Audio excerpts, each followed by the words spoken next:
ሰላም ሰላም እንዴት ናችሁ? ዛሬም በአዲስ ቪዲዮ ተመልሻለሁ። ወደ ሌላ ነገር ከማለፌ በፊት ለቻናል አዲስ ከሆናችሁ ሰብስክራይብ አድርጉኝ። ሁላችሁ ደግሞ ቪዲዮ ላይክ አድርጉ።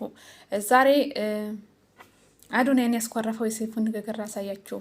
በደንብ አይታችሁ ከሆነ መልእክተኛውን ያቀረበ ጊዜ የሆነ ነገር ተናግሮ አዶናይን የሚገልጽ ግን ስም አልጠቀሰም ማለት ነው። ቲክቶከር ዩቲን ካቀረበ በኋላ የአዶናይ አድናቂዎች ለምን አዶናይን አያቀርቡም?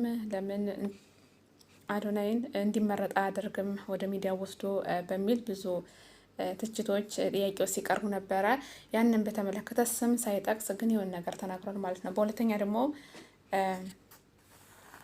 በአካል አግኝቸው ፊት አልሰጠኝም በማለት ነው እንትን ያሉ።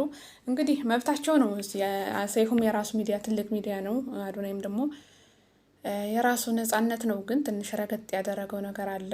ባህሉን ወጉን እንትን ያለ ላይክ ትውልድን ይዞ የሚጠፋ ነገር ማለት ነው። በዛ ነው ያልተግባቡት። ቪዲዮ ላሳያችሁ። ለማንኛውም እንግዲህ ቲክቶክ ላይ ጥሩ የሚሰሩትን ሰዎች መሸለም ጥሩነቱ ምንድነው? ጥሩ የሚሰሩ ሰዎች ይበረታታሉ።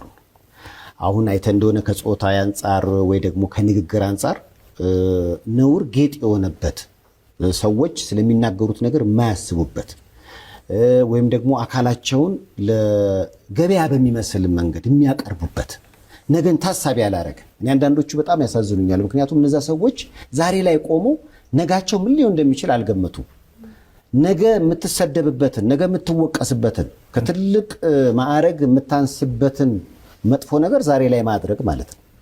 እነዛን እንግዲህ ገሸሽ እያደረግን እንደናንተ አይነት ጥሩ የሚሰሩትን ደግሞ ወደፊት ስናመጣ በስነ ምግባር ጥሩ የሆኑ ሰዎች እናፈራለን። አለበለዚያ በአነጋገር በድርጊት በብዙ ነገር የተወላገደውን ሰውዬ ጀግና ያልነው ቀን ከታች የሚመጣው ሰው ጀግንነት ወይም ደግሞ የጀግንነት መመዘኛ የሚመስለው እሱ ነው። ስለዚህ አነጋገሩም ስነ ምግባሩም በነውር ማጌጥ ይጀምራል። ያኔ ትውልድ ይበላሻል። እንደኛ ግን ቲክቶክ ላይ ጥሩ በመስራት እንደናንተ እንዲበዙልን ስለምንፈልግ በእኛ በኩል እኛ ኢንዶርስ አድርገነዋል። ባላደራው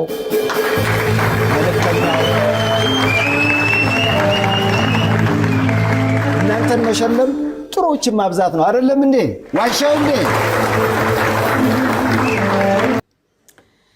ያው እንግዲህ አዶናይ ነገኝ ማለት መብት ነው፣ በራሱ ላይ ነው። የሆነ ሃይማኖት ምናምን አነካም፣ ግን ትውልድን ደግሞ የሚጠቅምና የሚያሻግር አልነበረም። እንግዲህ አርቆ ላሰበ እንደዚህ ነው።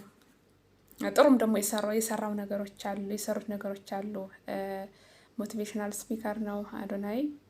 ካናዳ ያለ ጀምሮ ከታተለዋለሁ። ያው ትንሽ ፈጠን ያለ ነገር ቢኖረውም አገር ቤት ገብቶ ደግሞ እንግዲህ ያችሁ ዛሬ ኦርቶዶክስ ሆናል ለሚሾው ካልሰራ በኔ ላይ ጧት ተነስቶ ካልሰራ እኔ ዛሬ በቃ ጌታ የውሸት እኔ የማመልከው ጌታ እኔ የተንበረከኩለት ጌታ እኔ በስሙ የተጠመቅኩ ጌታ ዛሬ ዋሽቶኛል። ዛሬ ዋሽቷል ጌታ። ዛሬ ዋሽቷል ጌታ። አይሁን ማኛ አትምጣ፣ ወደ ኦርቶዶክስ አትምጣ። እዛው ክብሬ ይበልጣል ወንጌል ባናቱ ይተከል ሲል ነበር ማለት ነውና ለኦርቶዶክስ አንተ አታስፈልግም፣ ብትመጣም ብትሄድም። ግን ስትመላለስ ከዚህም እዛም ስትመላለስ እንዳይረፍድብህ ነገሩ የሚዲያ መሸቀያ ምናምን ነው እንጂ ሰውየው ምንም አይነት አቋም የለውም። ለአንተ ምንም ነገር የለም። ባሳለፏቸው ህይወቶች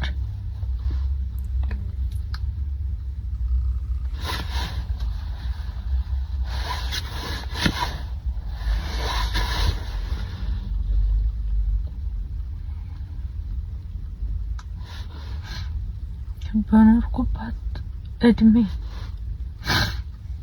ከ40 ዓመት በላይ ሆኖኛል።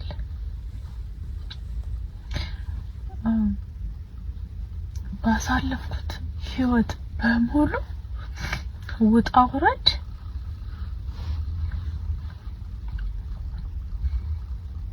ለህይወቴ ምስቅልቅል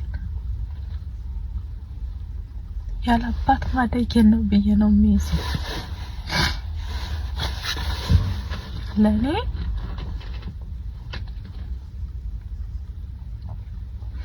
እንደ ልጅ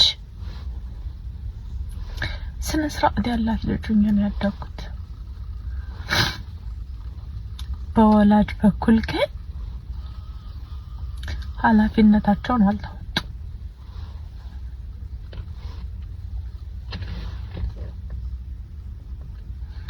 አሁን ላለሁበት የህይወት ውጣ ውረድ ወላጅ የሚጠበቅበትን ኃላፊነት ስላልተወጣ ነው ብዬ ነው የማስበው። እግዚአብሔር ረድቶኝ ከምንም ነገር አእምሮዬን ስብስብ አድርጎ ነው አምላክ ያሳደገኝ። ወላጅ ግን እግዚአብሔር የሰጣቸውን ጸጋ አባቴ አላሳደገኝም፣ አልተወጣም አደራውን እና ለአሁኑ ህይወቴም የአባቴ ኃላፊነት አለመውሰድ ነው ብዬ ነው የማምነው። ወላጆች ልጆቻችሁ ላይ በጣም መስራት ይጠበቅባቸዋል። አሁን እኔ የአራት ልጆች እናት ነኝ። በምችለው መጠን በምችለው አቅም ህይወትን ሪስፔክትፉል በሆነ መንገድ እየመራዋት ነው ያለሁት። ህይወት ምንም እንኳን ህይወት ለኔ ፈተና ቢሆንም ግን ተስፋ አልቆርጥም። ተስፋዬ እግዚአብሔር ነው። ነገር ግን ወደ ኋላ የሚጎትተኝ ብዙ ነገሮች አሉ። አሁን ላለሁበት ሰላም የሌለው ህይወት ምንድነው መናሻው ብዬ ሳስብ አባት ባለማሳደጉ ነው። አባት በስነ ስርዓት ይዞ በስነ ስርዓት አስተምሮ ስላላሳደገኝ ነው ብዬ ነው የማምነው። ማለት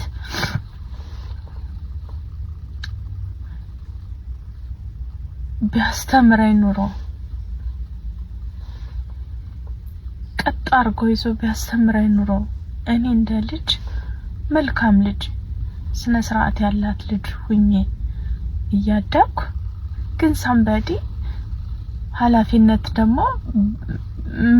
ማድረግ ያለበትን ኃላፊነቱን ሳይወጣ ሲቀር ያ ህይወት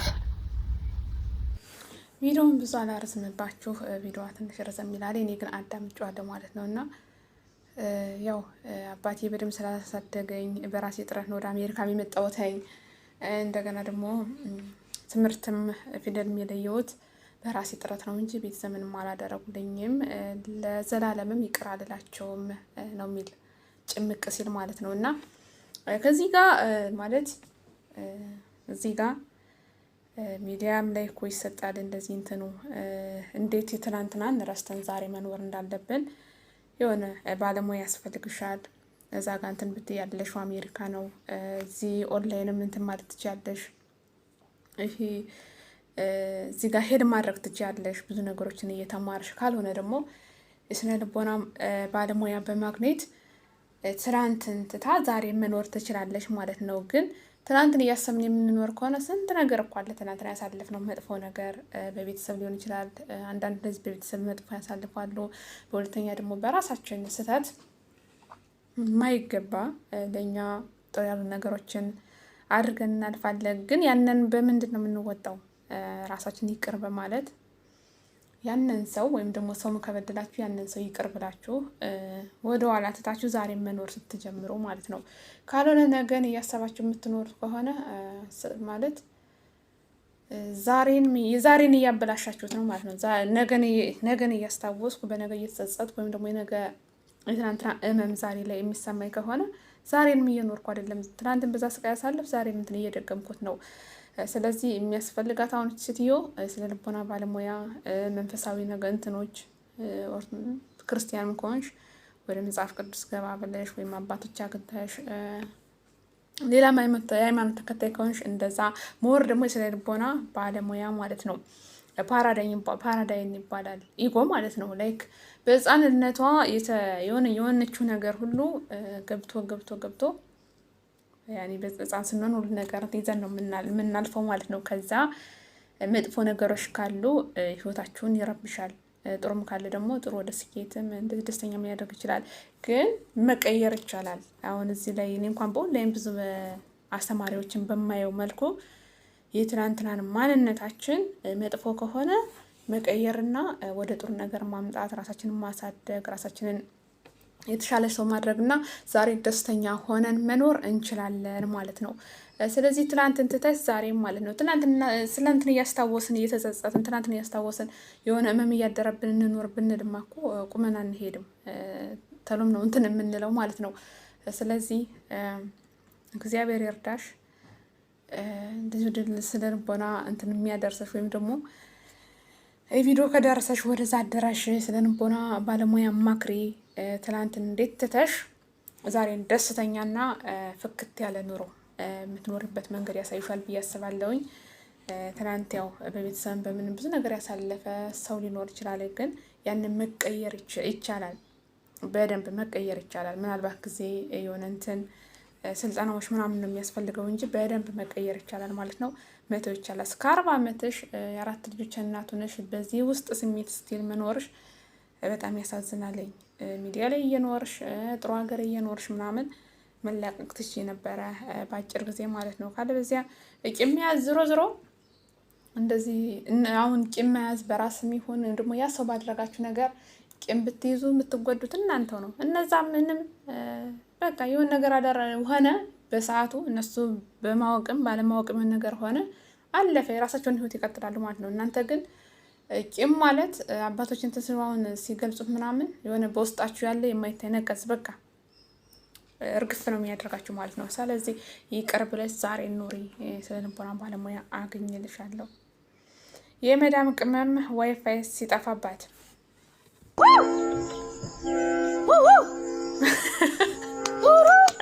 ውሸት ነው መረረኛ አላሰለቸኝ መረረኛ አላሰለቸኝ አረ ይህን ኑሮ አረ ምን ላድርገው ወገው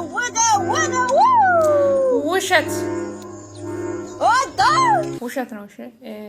ሲጀመር ይህን እንትን የተቀናበረ ነው እንትኑ ማለት ነው። እሷ ያለችበት ቦታ የሆነ አቀናብረው ምናምን ነው እንትን ያደረጉት ማለት ነው።